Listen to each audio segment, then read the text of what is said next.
বুবু রান্না করে আজকে অনেক গ্রান বেড়েছে। আম্মু কি রান্না করতেছে?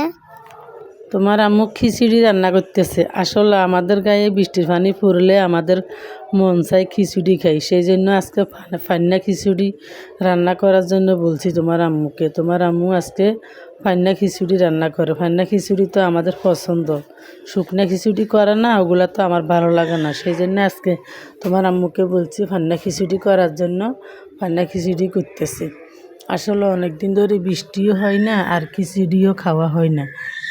খিচুড়িগুলো আগে আলু সবজি যা যা দিবার দরকার দিয়ে প্রথমত সিদ্ধ করছে, সিদ্ধ করে একদম গুঁড়ি ফেলছে, গুঁড়ি ফেলে পরে আবার এই তেলে বাগার দিছে, তেলে বাগার দিয়ে কি সুন্দর ঘেরান বের হয়েছে। এরকম পান্না খিচুড়ি আমার অনেক ভালো লাগে।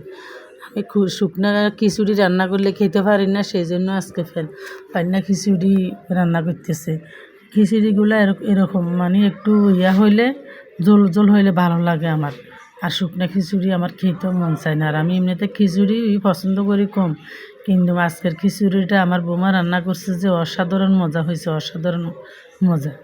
খেতে অনেক ভালো লাগছে, দারুণও লাগছে খেতে।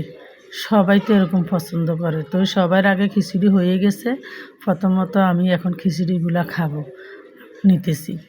খিচুড়ি আমার রান্না হয়ে গেছে, রান্না শেষ। এই ফাঁকে আবার সবজি নিয়ে আসলো বাজার থেকে, সুন্দর, খুব সুন্দর সুন্দর একদম কাঁচা কাঁচা টাটকা ক্ষেতের থেকে একবারে কাঁকরোল নিয়ে আসলো। কাঁকরোল দিয়ে নারকেলে মাছ দিয়ে রান্না করবে। আসলে কাঁকরোল আলু এই দিয়ে মিশানো, 3-4 পদ মিশানো দিয়ে সবজি নারকেলে মাছ দিয়ে রান্না করলে অল্প করে একটু ঝোল ঝোল করি, বেশি ঝোল না, তাতে অনেক খেতে অনেক ভালো লাগে, খুব মজা লাগে। সেই জন্য এখন খিচুড়ি হয়ে গেছে, এখন অনেকে কেউ খিচুড়ি খাইতেছে আর আমি এর ফাঁকে দিই সবজিগুলা কাটাকাটি করতেছি। লেবু নিয়ে আসলো, খিচুড়ির সাথে তো আবার লেবু খাওয়া লাগে আমাদের, লেবু না খাইলে চলে না, সেই জন্য আবার বাজার থেকে লেবু নিয়ে আসলো খিচুড়ির সাথে খাওয়ার জন্য।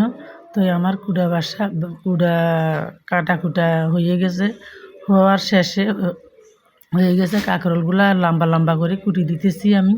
আসলে কাঁকরোলগুলা লম্বা লম্বা করে কাটলে আমার অনেক ভালো লাগে, কারণ মাছের সাথে কাঁকরোল লম্বা করে দেয়। আর গোস্ত, মুরগির মাংস, গরুর মাংস, গরুর হাড্ডি হুড্ডি দিয়ে রান্না করলে গোল গোল করে দেয়। তো আমার এখন এই কাঁকরোলগুলা কষানো, চুলায় বসাই দিলাম, কাঁকরোলগুলা কষানো হয়ে গেছে। এখন দিয়ে দিব মাছ প্রথমত ভাজি করে রাখছি, ভাজি করে রাখি। এখন সবজি যখন কষানি হয়ে গেছে, জল দিবার পরে মাছগুলা ঢেলে দিছে, ঢেলে দিয়ে আবার জল দিছে। জল দিয়ে দেখেন আমাদের 1 পাতিল তরকারি হয়েছে। 1 পাতিল তরকারি দুপুর রাইতে সকাল